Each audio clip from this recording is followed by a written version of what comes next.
No repairs, no rebuilds, no confidence.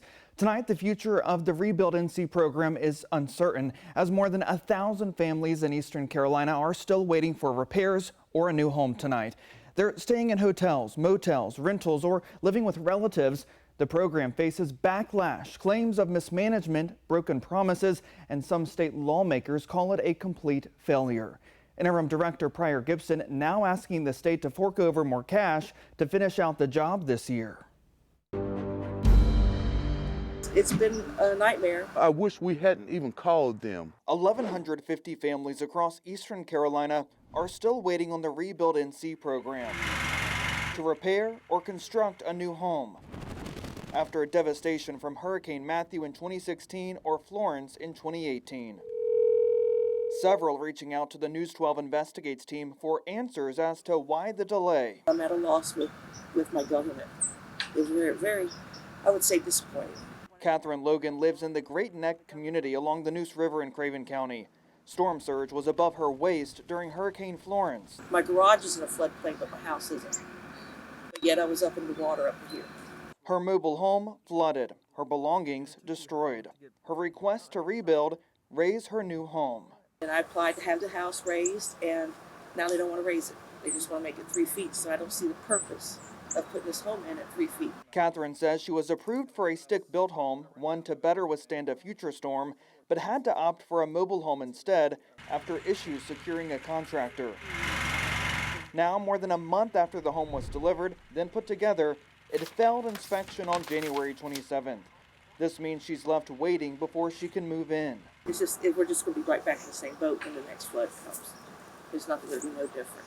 ReBuild, they didn't listen to any of our concerns. Cracks in the foundation, walls, and window frames, buckling and bugs coming out of holes in the floor, minimal exterior work, and other questionable repairs at some of the concerns Orlandis May and his wife Juanita shared about their Kinston home. They're left frustrated with the quality of work by a ReBuild NC contractor. They came in and did a patch-up job, and the house looks no different than it did before they even started working on it.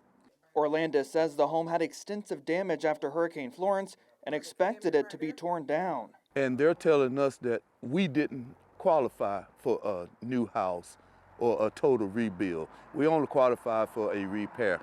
And they didn't give you any explanation as to why?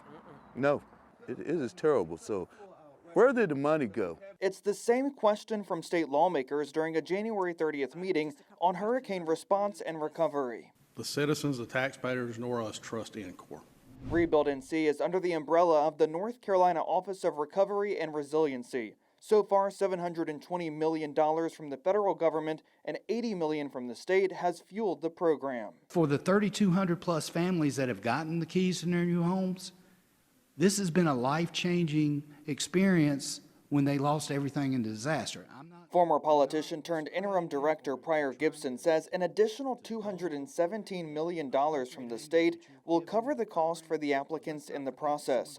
There's 2 in review, 39 awaiting approval, 513 in contract and bid work, and 542 in construction. I'm telling you now, if we don't get dependable money, we will not be able to finish Eastern Recovery. This after a budget shortfall last year and the former director Laura Hogshead was booted from the position. Without the money, he says they'll lose contractors to other disaster sites across the country. All I'm asking is let us finish the job. A job Catherine and Orlandis are skeptical of. Something's not right with that program.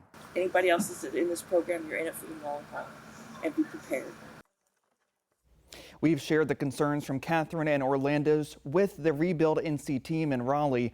A representative says they're compiling background on both of the cases, and we do expect an update this week.